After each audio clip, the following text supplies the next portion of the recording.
It's time for the Rick Smith Show. Now, here is the voice of the working class, Rick Smith.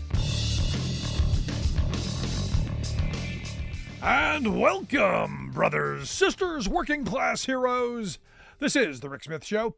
Thanks so much for being here today on the big program. Lots to get to, lots to talk about. We now find out that Donald Trump wasn't sleeping.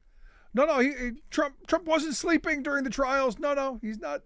And look, maybe I was wrong. I thought maybe someone might be drugging him to keep his mouth shut. No, evidently, according to Jesse Waters at Fox News, he's not sleeping. He's meditating. Yeah. He's in a meditative state, evidently. Because Jesse Waters says, when you're defensive about something, you avoid something. Trump's not defensive of being old and tired, like that Joe Biden. And I found it interesting that this is the path. This is the argument that they're going to make. No, he's not sleeping. He's just meditating. And the thing that gets me, and what makes me think of the Fox News and all of the stories that keep coming out, and the hope of this election cycle is that we'll remember just how bad Donald Trump was, how horrible his handling of our government was during his tenure. Now, I go back to, January 20th, 2017, and I remember coming on the show going, it's going to be bad. The next 4 years, going to be bad, especially for working people. You're going to get hammered at every turn. Every government regulatory agency is going to be your enemy because they're going to put the worst people in charge of it. And right out of the gate, and I remember, going, to me, the Department of Labor is kind of a big deal because they're the folks who oversee some of our labor law, want to make sure that workers get a fair shot. Trump's first guy out of the bag was, the Carl's Jr. CEO, Andy Puzder, I guess his name was, who was really an embarrassment to Trump and understand, was going to be horrible for workers. Was one of those guys who said, if they ask for too much in the fast food thing, we're just going to automate. And Carl's Jr. was moving forward with a fully automated, restaurant. So that, you didn't have to have those pesky, people. And the thing is, do you want someone like that as the head of the Department of Labor? I didn't, and I was, I was pretty vocal about it. But I guess it wasn't really until, and I remember this, Trump's first pick for labor secretary was evidently so bad, so cruel to his spouse, that she made an appearance on the Oprah Winfrey show in disguise, and talked about, how abusive he was in disguise because, you can't come out. Now, he moved along, he dropped out because he knew it wasn't going to happen. But you still got the worst people. Eugene Scalia, who was a union buster, Alex Acosta, he was the guy who gave Jeffrey Epstein the sweetheart deal that kept him out of prison when he was a U.S. attorney for the southern part of Florida. But again, raping underage children, we can pass that along. These are the people that Trump put into positions of power. And you look at who Joe Biden's put into these positions. Julie Su, who spent her life advocating for workers, fighting for better wages, hours, conditions, empowerment for working people, wanting to use that agency to better the lives of working families. This is one of those things. Which side are you on? And it's always going to be the push-pull between capital and labor. Understand that. Republicans have always been on the side of capital. Democrats, for the most part, have been on the side of labor. Joe Biden on the side of labor. There's a lot of things that were done in the past that you go, well, that wasn't so great for working people. And I agree. I beat up Bill Clinton during his years for being not so great. Obama could have done a whole lot more. But I got to tell you, the Biden people are doing a fabulous job. We want to keep this. Because understand, we're going to get pitted, Biden against Trump, and it's going to be red hat versus blue hat, and that's what that's the horse race they're going to show us. That's the 3-card Monte game that they're going to put in front of us without talking about all of the other stuff. I was remembered Transportation Secretary Elaine Chao, who really, the reporting throughout her tenure was that she was abusing her office to help her father's Chinese shipping business because she was rich. Mitch McConnell's wife loaded because of this family business. You go to Energy Secretary Rick Perry, who, just doing some favors for some friends in the energy sector. Not you, not me, not working people, certainly not the environment.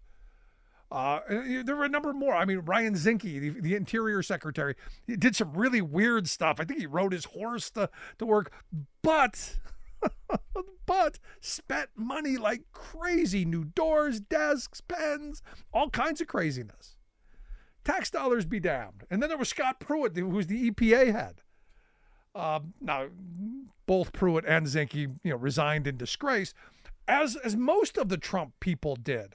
Or if they didn't resign in disgrace, they got thrown under the bus by Trump. It's easy to forget what his administration was like. It was pure chaos. But we're being sold in this moment. We're being sold on the idea that it was so much better 4 years ago. No, it wasn't. We were in lockdown because they bungled handling of COVID. There's no getting away from that. And every time someone like Katie Britt goes, "Are you better off now than you were 4 years ago?" The answer is, yeah, a lot better. Are there problems? Most certainly. There are things that need to be addressed. And I think this administration is doing that. But here's the problem. None of that stuff's getting through. I was recently quoted in an article in The Hill. And I said, look, Democrats got a pretty good message. They got a good message. They just don't have a delivery vehicle. They can't break through the Trump noise. The trial and all of the chaos and, the pilgrimages by Republican politicians who all dress in cute little outfits to look just like Trump. Oh, it's so cute. The cult like, it's adorable if you think about it. They all dress in the same kind of suit with the red tie. So let's get out there for the picture. So dear leader will see that they were loyal. And the question you've got to ask, who are all of these people loyal to? They're loyal to Donald Trump. Do you know who they're not loyal to? You. To the working people of this country who build this country. The reason I think, look, Biden wasn't my first choice, and I've said this a bunch. He has done leaps and bounds more than I thought he would ever do. And in my view, most certainly, without question, has earned a second term. If for nothing else, to keep the good people in place who are doing the work that needs to be done of our government. People who believe in the mission that they're setting out to do, as opposed to 4 years ago, the list of disgraces that held those offices. I got to tell you, this is one of those easy choices to decide which side you're on. I want to hear your thoughts. Email me, rick@thericksmithshow.com.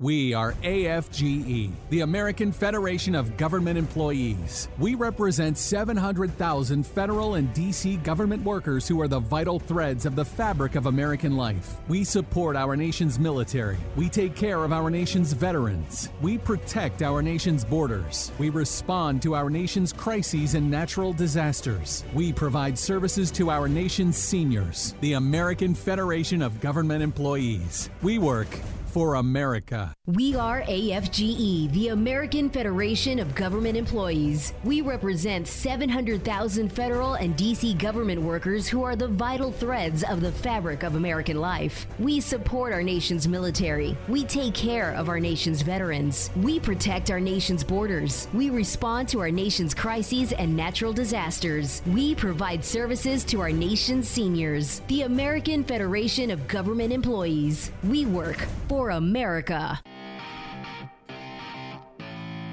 Welcome back to the Rick Smith Show. Now, here is Rick Smith. So as you know, I've been talking about the National Labor Relations Board and how, day one of the Biden administration, him firing Peter Robb was, for me, well worth the vote, well worth the activism to get Biden elected. And understand, the people that he has put in the positions of power at the NLRB, the Department of Labor, the Federal Trade Commission, the Department of Labor, the Department of Justice, all people who are doing good work. And this is one of those moments where you go, yeah, we can get into the horse race of which guy, which we're going to vote for. But understand, it's more than just red hat, blue hat. It's who's going to be doing the work. And I love the fact that our friends over at the Economic Policy Institute came out with a new study that, it's called the Biden Board, how President Biden's NLRB appointees are restoring and supporting workers' rights. That's why I've asked one of the authors to come talk with us. She's a senior fellow there and, of course, the co-author of the report, Lynn Rhinehart. Lynn, thanks for taking time for us. Thanks for inviting me.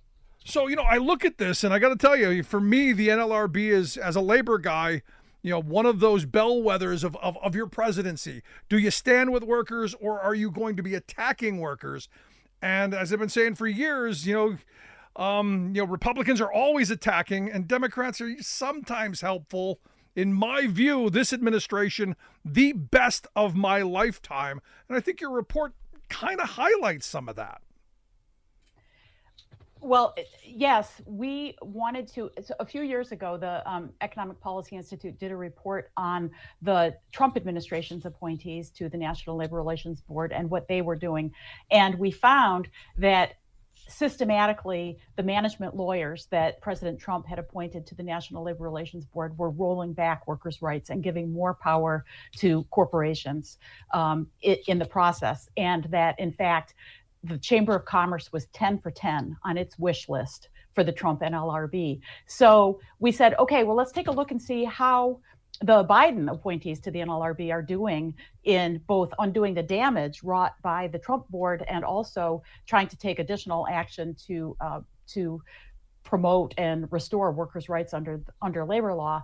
And that's what the report is about. And we found that President Biden's appointees to the board, who are worker rights advocates, they have careers in workers' rights, have done a great deal to undo the damage of the prior board and to take additional steps to promote workers' rights to organize and collectively bargain, which are the rights that our federal law is designed to protect. So they're doing a much better job protecting workers' rights. No, and I'm thrilled with what they're doing. And as I've said before, Jennifer Abruzzo, the general counsel there, has far exceeded my wildest expectations of what I would expect out of an administration's, appointments to that agency, and doing things that I think are returning our government and that body to the original intent, which is to promote collective bargaining, to promote workers and employers to come together and solve solutions without having to pass legislation or get government involved. Seems to me the right move.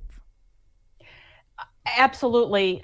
General Counsel Abruzzo has done a great job getting this agency back on the map and getting the rights protected by this agency on the map and out there.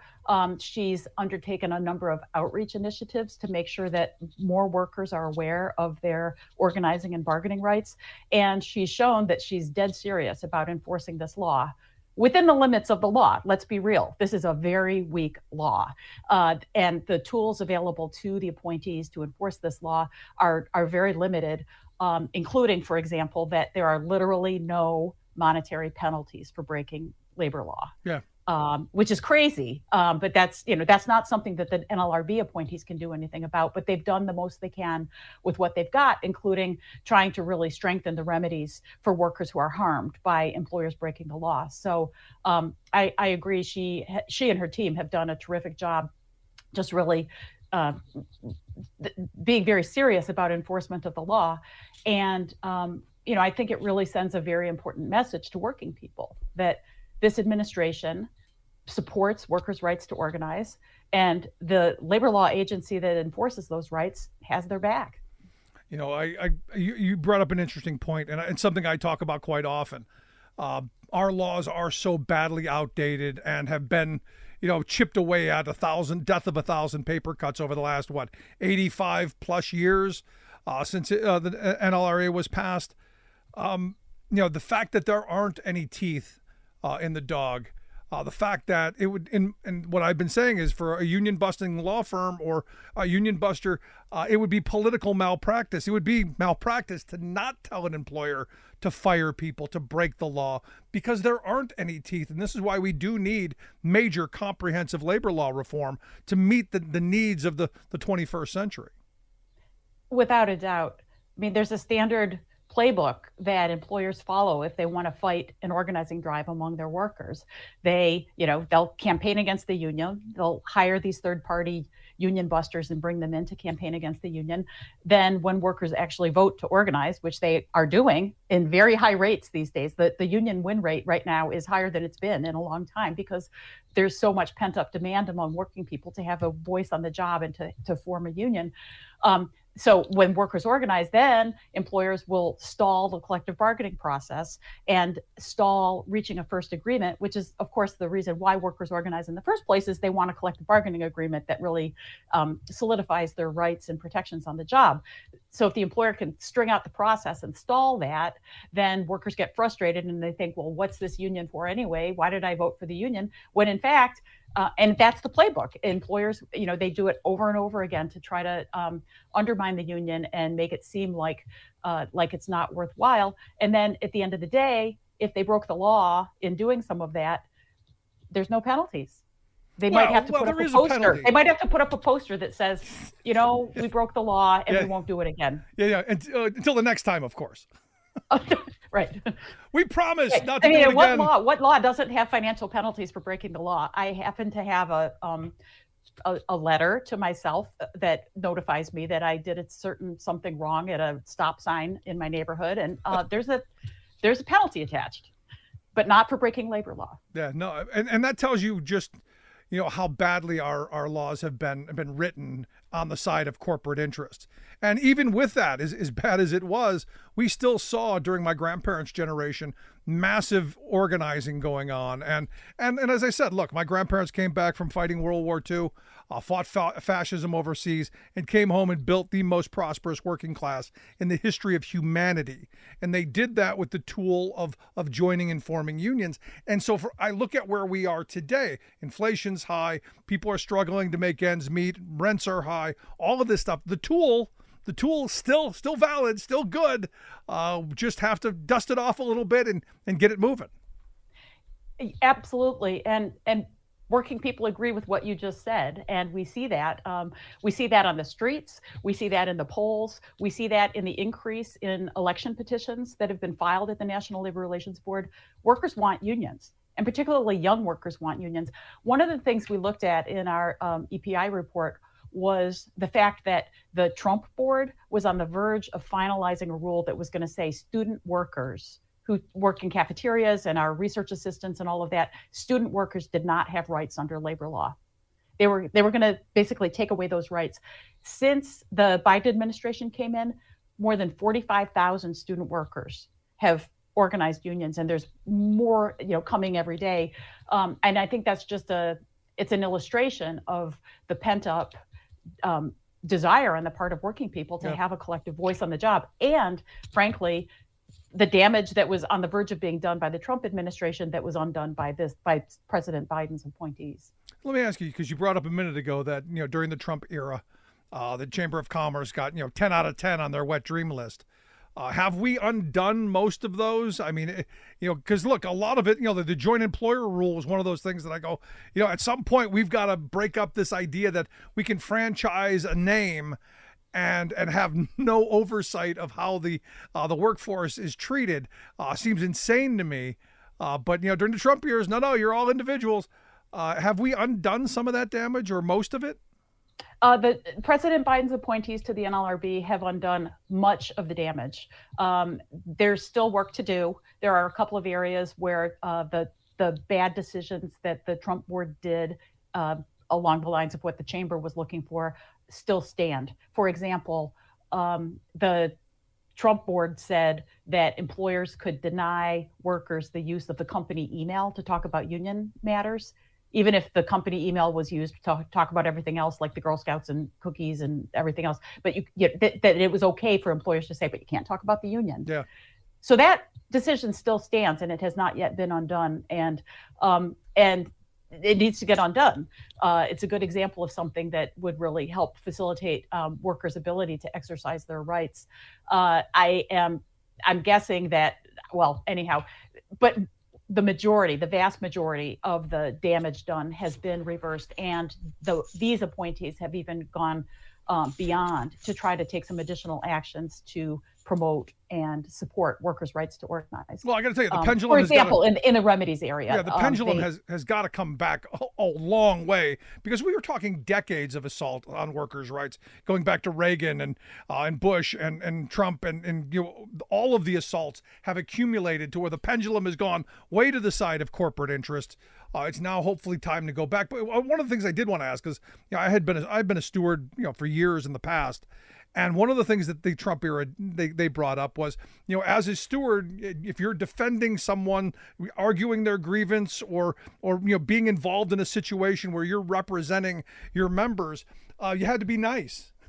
And I got to tell you, there have been a time or two where I've raised my voice and maybe have used some colorful language, but under that, I could have been fired for insubordination. I could have been fired for using off-color language where, for me, the idea of a steward and management being somewhere on the same plane is how you get things done. Again, it's that tilting of the balance of power back to the employer and away from working people. Yes. And, it drives me a little bit crazy when people talk about flip-flopping and talk about what this board has done as just being flip-flopping, because they've changed direction in terms of how they're articulating the law. But we need to keep in mind that the purpose of this law, Congress set up this law to protect and advance workers' rights to organize. They didn't. So it's got a point of view. There's a perspective built into this law. Yep. And that is the mandate that these appointees are charged with enforcing. And so, to the extent they're taking action that supports and defends and encourages workers exercising their rights under this law, then that's what they should be doing. And so it's not just flip-flop. It's, in my view, and there's a group of people who are actually trying to effectuate what this law is supposed to be about. And then there are other people who are kind of disregarding what this law is supposed to be about and taking it in the wrong direction and favoring employers interfering with workers' rights. Yeah, for me, it comes back to the old "which side are you on" argument. We've seen what the Trump era brought us. We've seen what Biden is doing. And look, as you pointed out, Biden has put experienced worker advocates in these positions who are looking after the interests of working people. They've advanced the NLRB's mission of encouraging collective bargaining. It's all good stuff. But the problem is, and this is the sad reality, it comes down to some money. The budgeting isn't there. And this is where I think Republicans have done a very smart thing is, it's that Grover Norquist. I want to drag him into the bathtub and drown him in the bathtub. We need to starve the beast. And they've done that over the years. They absolutely have. This agency has been flat funded for years. President Biden actually got the largest funding increase for the NLRB in, I think, 10 years. They got a $25 million increase a couple years ago, which was a big deal because they were going to have to furlough people and take other action. And they were able to avoid some of those problematic actions because of this budget increase. But the fact is that they are really underfunded relative to their mission. This is an agency that's supposed to protect the organizing and bargaining rights of 100 million workers. And their annual budget is $300 million a year. Wow. The FTC gets a lot more than that. Other agencies get a lot more than that. So that they really need more money to be able to effectively do their job. And at the same time, we see these actions by certain employers to try to drain the NLRB's resources by making them spend money on things like legal challenges to the agency's constitutionality that are issues and claims that have been settled for decades. And I'm referring there to Elon Musk and the SpaceX case, to try to get the NLRB declared unconstitutional. Well, he's going to lose, but the NLRB is going to have to spend a lot of money. Are you sure? Involved in, he should lose. Are you if anybody's sure? Reading the law, he should lose. But the point is that it drains resources away from this agency that, doesn't have enough resources to begin with. And I think that that's actually, I think it's ideological, but I also think it's tactical. No, absolutely. And look, corporate America has figured out the way you harm unions is by making them spin their wheels and spend money defending themselves instead of going out and doing more organizing. They're having to defend what they've got. But, I do want to go back a second since you brought up the Elon Musk, Trader Joe's, Amazon suit to try and get the NLRA ruled unconstitutional.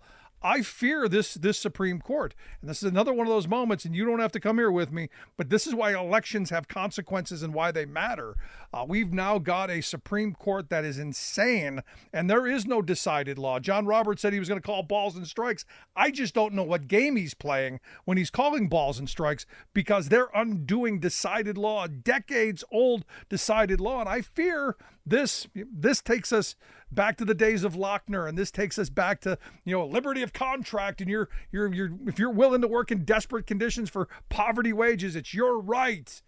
I fear this court more than anything. But the last question I've got for you, because again, this is one of those the facts are in front of us. You're looking at the two reports. Are you guys going to put these together so folks can go, look, here's a place where this is this issue, this is this issue, this is what each of them had, and now you decide which side you're on.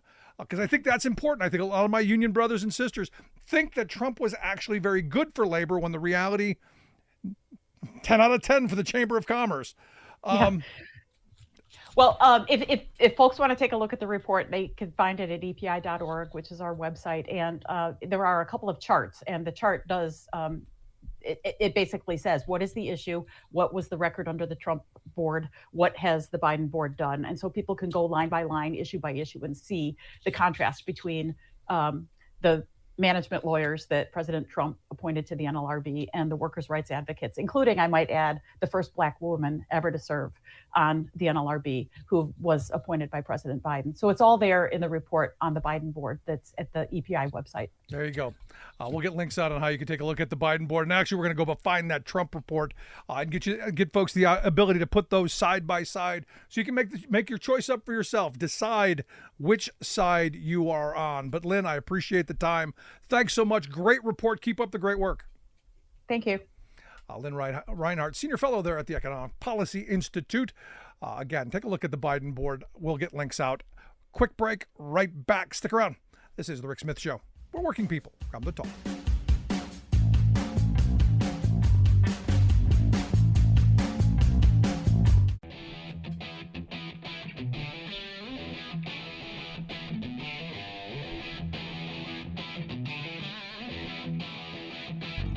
Welcome back to The Rick Smith Show. Now, here is Rick Smith.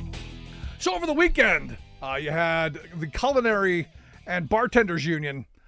They led their 700 plus members and hospitality workers out onto the picket line as they continue to fight for better wages, hours, conditions, and a new 5-year contract at Virgin Las Vegas.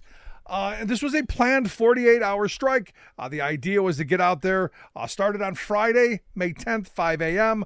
It's now over, and we'll see what happens out of this. As I've said before, strikes are one of those things that nobody really wants to do, but sometimes you need to shock the system a bit, and we'll see what happens. That's why I've asked Lee McNamara to come talk with us. Lee is a lead cook at the Virgin Hotel Las Vegas, and he's been a Culinary Union member for the last 24 years. Lee, thanks for taking time for us. Hey, no problem. Good to be here. So tell me what led to you guys on Friday hitting the picket lines? Well, nobody wants to strike, but it was necessary to get that Las Vegas package that the rest of Las Vegas has. Every other casino has a contract and they've been signed, and we're the last union hotel to, still fighting for a contract for better wages and, the Las Vegas package. And, it's not fair that we got left behind. So we're struggling and fighting over here to get that for myself and my fellow coworkers. Now, look, I talked to a number of people over the last year or so who, like you, were fighting for good contracts in that area, saying, look, we come out of the pandemic, inflation goes through the roof. We were told we were frontline heroes, we were essential, all of this stuff. How about rewarding us as such? Is that the sentiment that you and your members have? Exactly, yes. We work hard and we deserve fair compensation for the amount of work that we do. They can't do it without us, and we can't do it without them. So they need to step up and do the right thing and give us that contract. Now, it seems to me, I was doing a little bit of reading. It seems like the Virgin Hotel there in Las Vegas, fairly profitable. They've got the money. It's not like you're asking for something that would put them out of business. You're just asking for dignity and respect. We're just asking for what everybody else already has. What they got. It's not that much more. I mean, it's basically a cost of living increase. As you say, the cost of everything is just, it's higher than it's ever been before in all aspects of life, food, gas, car insurance, rent. Oh my God, rent is just up there, I mean, it's hard to live on, last year's wages, so to speak. Yeah, or pre-pandemic wages, because when was the last time your contract was negotiated? It was negotiated 5 years ago, just prior to the pandemic. So you're living on pre-pandemic wages, and there's been a massive increase, and I gotta assume that you want to catch up to the standard of living that you had prior to the pandemic, because look, if your work isn't going to allow you to keep a roof over your head and food on the table, maybe you do something else, and these companies don't get to abuse your labor. Exactly. So on Friday when you guys hit the picket line, walk me through what that experience was like. Well, it was very surreal. I mean, I came out to the picket line at 8:00 in the morning. So everything was in full swing. It was really good to see a lot of my coworkers, my family out there, because I've worked with these guys and girls for, 24 years. I mean, some of them I've worked with the entire time I've been here. So, it's like a family. And to see everybody out there, supporting each other and supporting me, it was a tremendous feeling, of family and just like, just love. I mean, it was difficult at the same time to be there, but to see everybody there, just, because every music, we were chanting, we were getting our message out there, we were showing the company that we were here, that we're not gonna take it anymore, and that was the big message, and that was the most important message. So let me ask you, you said you've been there 24 years. It's been 22 years, I guess, since. This is the first strike in 22 years, I guess. There, Yes. What's that like? Because you talk about, this is a family. You've helped build this company, so I can't imagine that this was something that you took lightly. That was easy to decide, because you put your heart and soul into this company. So I got to imagine there's some feelings there, right? Oh yeah, it's a like I said, it's like my home.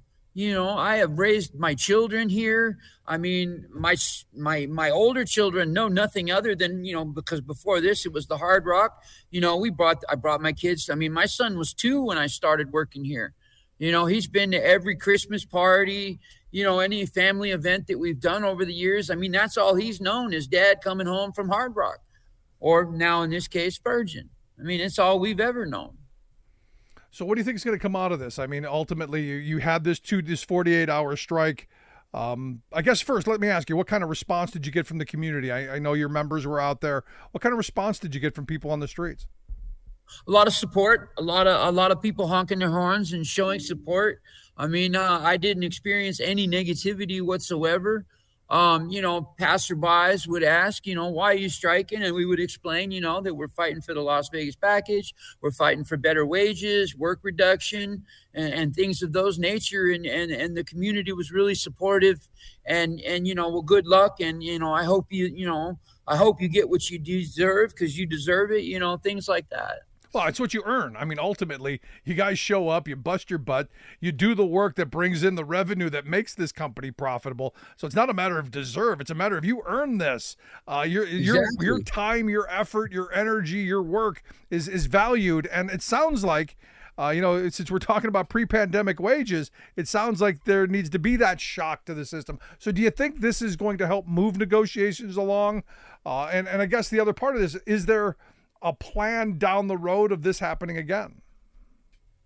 As far as this happening down in the future, I can't really comment on that at this point in time. We just have to sit back and see what the company does. I mean, nobody wants that, and we're hoping that it doesn't come to that.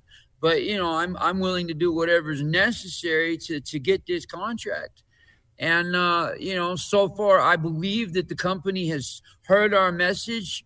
And I hope that they will, do the right thing and move in a positive direction towards, in negotiations towards the outcome, which is a fair contract for the employees of the Virgin. Yeah, if you had to guess, how far apart are you? I mean, there's, we're a handful of issues. We're completely in different planets. I don't want you to give me details and, inside baseball stuff, but, if you had to guess, where are we in the world of, we're close on some things, or we're just completely worlds apart. I'm curious. We've solved some of the issues, but the majority of the issues that we have not solved or we're working towards a solution on is, of course, obviously the economics. But, these things take time, patience. We still have a long way to go, but, I feel that we're heading in the right direction. But, and these resolve. Things take time. Yeah, ultimately resolve. And your 700 plus members, their solidarity, their standing together, that's ultimately going to be, I think, what helps get you over the hurdle. So in looking at where you are, how many of your members were out there on the line? Did you have a good showing? Yes, we did. We had a remarkable showing. It made me super proud of everybody that was there. As it turned out, when the numbers were in, we had a 97%. It was higher than 97%. And that is a tremendous outcome. That is just, it blew my mind. That's a message. It really did. What that is that's a message. Yes, exactly. The company can't help but hear. Yeah, no, and see. So what can folks do to help? I mean, obviously you want people who are going to go to Las Vegas, who are going to patronize your restaurant, who are going to show up and stay there. What can folks do to help push this along? Because look, I think, at least I hope we're in a moment where all working people are pulling for each other. We want you to do better because we know when you do better, we're going to do better. What can folks do to help? Just support their unions and support their workers. And, when there's a picket line or there's a strike, please, most importantly, do not cross that picket line. Did you have anyone cross the picket line? There were some reports, and I don't know if you know about it or not, but one of the Jenners, I don't know who they are, Caitlin or whatever, not Caitlin, the daughters, evidently crossed the picket line. There were some reports of that. But did you have anybody crossing the picket line that you knew of? I mean, there were some customers, obviously, that crossed the picket line and whatnot. And in any situation, I mean, there are going to be some people, whether through ignorance or just, they don't understand the situation or they're going to do it. I mean, they're there, they're having a vacation and, it's kind of a nuisance to them. But, it does happen. And, we booed some of them and, but we just, it's just one of those things you have to deal with and not let it get to you. Yeah. No, look, I wish you guys the absolute best. I hope that you get back to the table. I understand you're back at the table now, and that you guys resolve this. As I've said in the past, nobody wants to strike. But sometimes it shocks the system. So hopefully this is the shock you guys need. Exactly. Lee, I appreciate you taking some time for us. Best of luck, brother. One day longer, one day stronger. All right. Thank you for having me. Lee McNamara, lead cook there at the Virgin Hotel in Las Vegas, Culinary Union member for the last 24 years. And look, this is the kind of stuff that we need to see all across the country. People saying, you know what? My time, my effort, my blood, sweat, and tears should be valued and respected. And how do we value and respect it? By getting people better wages, hours, conditions. My thoughts. Want to hear yours? Email me, rick@thericksmithshow.com. Right back.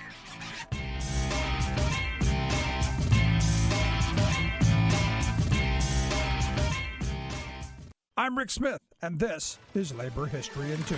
On this day in labor history, the year was 1979. That was the day we lost one of the giants of the U.S. labor movement, A. Philip Randolph. A. Philip Randolph spent his life working for black workers and the cause of labor. He organized the first national black union to be recognized by the American Federation of Labor, the Brotherhood of Sleeping Car Porters. The fight for union recognition took 12 years, and the porters signed their first contract in 1937. Randolph went on to lead the effort to desegregate war industries and armed services during and after World War II. He was one of the leading organizers of the 1963 March on Washington for Jobs and Freedom, one of the most memorable actions of the Civil Rights Movement. He also worked tirelessly to break down discrimination within the labor movement. He was elected the first black vice president of the AFL-CIO in 1955. Randolph's dedication to the cause of labor was summed up when he said, quote, "The essence of trade unionism is social uplift. The labor movement has been the haven for the dispossessed, the despised, the neglected, the downtrodden, the poor." But Randolph also consistently declared that no movement for social justice can be complete unless it is also inclusive. While organizing for the desegregation of the war industries during World War II, Phillips argued, quote, "Equality is the heart and essence of democracy, freedom and justice, equality of opportunity in industry, in labor unions, schools and colleges, government, politics, and before the law. There must be no dual standard of justice, no dual rights, privileges, duties, or responsibilities of citizenship. No dual forms of freedom." Labor History in 2 brought to you by the Illinois Labor History Society and The Rick Smith Show. You're listening to The Rick Smith Show, where working people come to talk. So it's been 4 years since Jeff Bezos said that Amazon would become the Earth's best employer. And the folks over at the Center for Urban Economic Development at the University of Illinois Chicago have a new report out called Handling Hardship, where they quote Bezos here saying that Earth's best employer. So they went and they looked, how's he doing? How is this working over at the Amazon? And what they found, not shocking, over the last 3 months, 53% of Amazon employees who were surveyed experienced food insecurity, 48% experienced housing insecurity, 56% haven't been able to pay all of their bills, a third of all of the workers polled have had to use one or more publicly funded assistance programs, food stamps, LIHEAP, that kind of stuff. Yeah. And look, they point out that taking time off for health impact reasons are also linked with greater economic insecurity. And you go, but what about that best employer thing? What about the world's best employer? And the reason that I keep saying that we need to organize and unionize this workplace is, again, I go back to what I said the other day. It's about opening up the books. There's a lot of wealth being created there, an enormous amount of wealth that the people who make it possible aren't getting to share it. And this is where you go, we need to be taxing billionaires at higher rates. We need to be taxing corporate America at higher rates. And what's interesting is I've been seeing a lot of social media posts going, you just can't tax billionaires. It's not going to solve our problem. Yeah, it kind of does. Because the incentive to, raise prices well beyond what you need to, which causes massive inflation, the reward in doing that is you get to keep more of that money.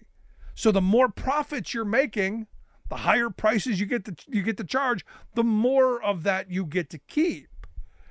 And also, yeah, you're not going to be able to take all the billionaire money and solve our problems. But if you take some of that, the wealth being created by working people, and it actually goes to the working people who create it, then there's a reverberation effect where they spend it in other businesses, and then they spend it in other businesses, and there's a snowball effect where it grows. We used to do this. We used to understand it, but not so much anymore. So I look at what we see on social media and do deference to the wealth class, because understand who's paying for this content. The wealth class, they know how to spend money to get a good return on investment. They've got the best tax code money can buy. And understand, they did buy it. So for me, we're in a moment where we as working people have to figure out that age-old question: which side are you on? Are you on the side of, yes, we should have billionaires who the hardest day's work they do is moving money from one pocket to the other? Or we should have a prosperous working class where people have disposable income to be able to participate in an economy that is growing from the bottom up, so that we can take a day off to go see our kids play baseball, or if our kids are sick, take a day off to be able to spend time with them. Or, I don't know, maybe just every once in a while, take a day off for mental preservation. But that's not where corporate America wants us. They want us desperate on the treadmill, constantly trying to keep up, trying not to fall too far behind, and yet we keep falling behind. And there's real anger out here. And this is where, I hope the Biden administration is seeing this and addresses it in the right ways. But here's the thing, and this is where I've seen some interesting, and I wanted to play some of them, but the profanity was just way too much to edit out. You wouldn't understood anything without the profanity. But they're going after Biden for if you're not going out in the front of the microphone and calling this stuff out. And the question is would anyone listen? Would our mainstream corporate-controlled media report on it? Or would they screw it up? For instance, New York Times had this is one of those things that just makes me go, what is wrong with our media? Oh yeah, it's all about the clicks. It's all about the money. It's all about the horse race. It's all about, fake bipartisanship. But the New York Times, the headline, 17% of voters blame Biden for the end of Roe. What?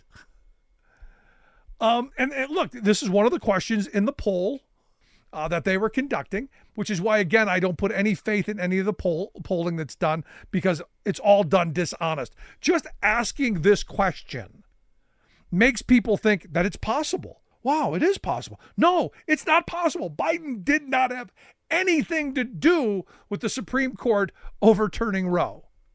If any former president did, it would have been Donald Trump with his 3 court appointments. But no, we need that both sides-ism.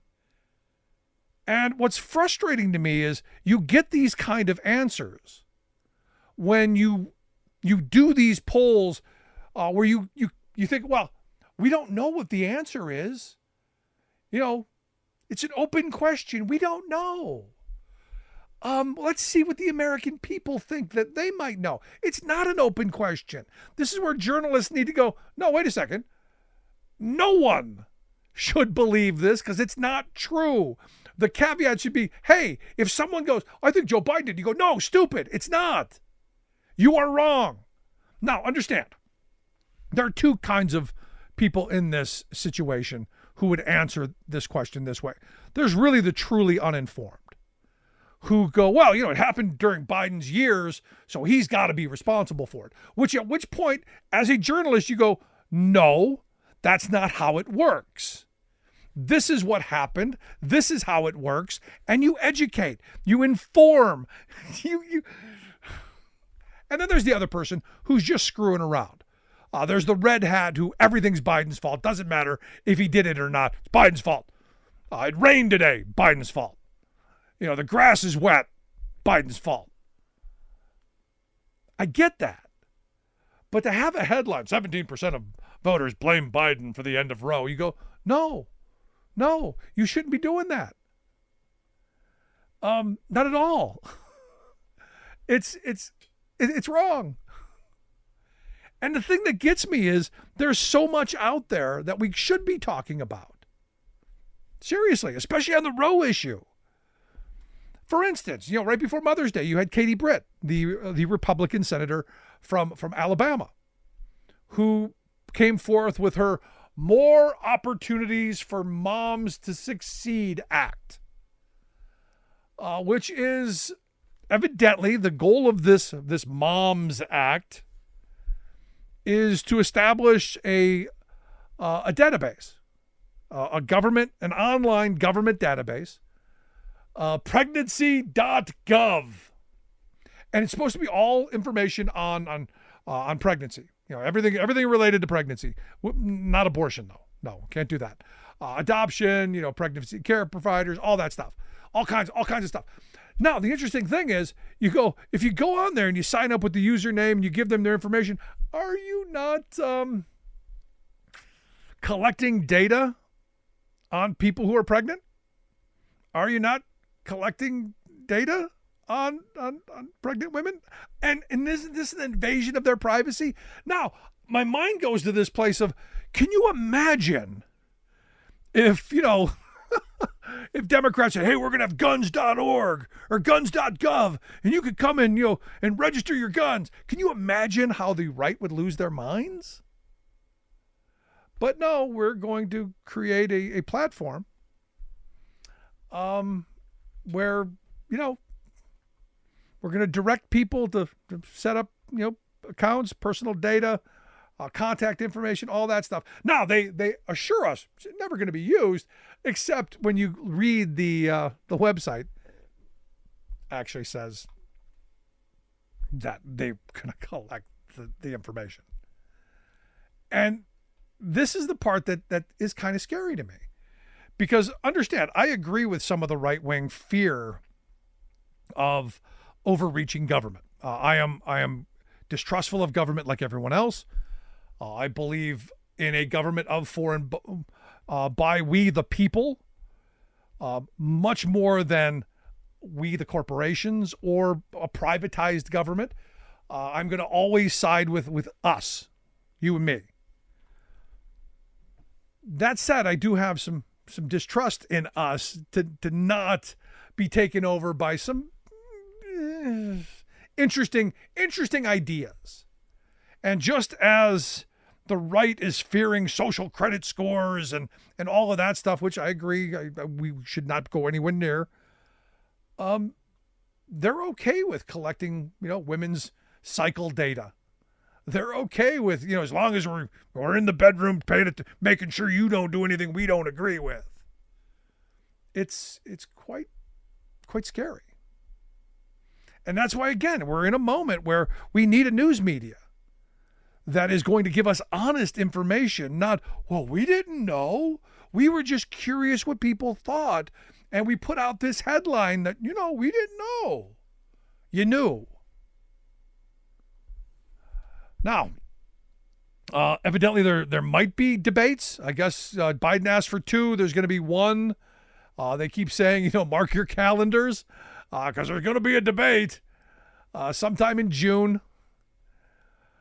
And I don't think, June 27th on CNN is evidently when this is supposed to happen. I don't think it's going to. I don't. I think Trump's already begun walking back saying, no, I want a Fox debate. And I don't see Fox as a serious news outlet, so I don't think that's where it will be. So I don't know. Everyone said, hey, it could happen, might not happen. But to be honest, I don't care because they've both got records. We know what Trump did as president. It wasn't good. We know what Biden has been doing. It's moving us in the right direction. We're reshoring manufacturing. We're investing in infrastructure. We're rebuilding the heartland of America. We're making places that used to be, we're making them the places that are going to be.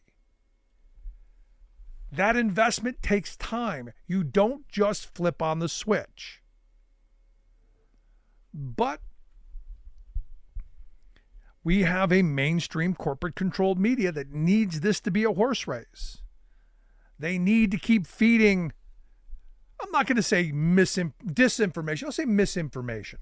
Because again, we're just asking the question. So as a voter, when you see this, we must repel from what our mainstream corporate-controlled media is trying to feed us, which is that this is an actual race. It's not. They've got records, and Trump's is bad for working people. It's good for it's good for corporations, good for rich people. If you're in that camp, I fully get it. If you're a millionaire, you're a billionaire, you own a big corporation, I get why you're voting for Trump. But if you work for a living, you punch a clock, you work paycheck to paycheck, and that check isn't going far, Trump, not your guy. Want to hear your thoughts? Email me, rick@thericksmithshow.com. Miss any portion of the program? Grab the podcast. freespeech.org for the video. Thanks so much for being here. We'll see you back here next time.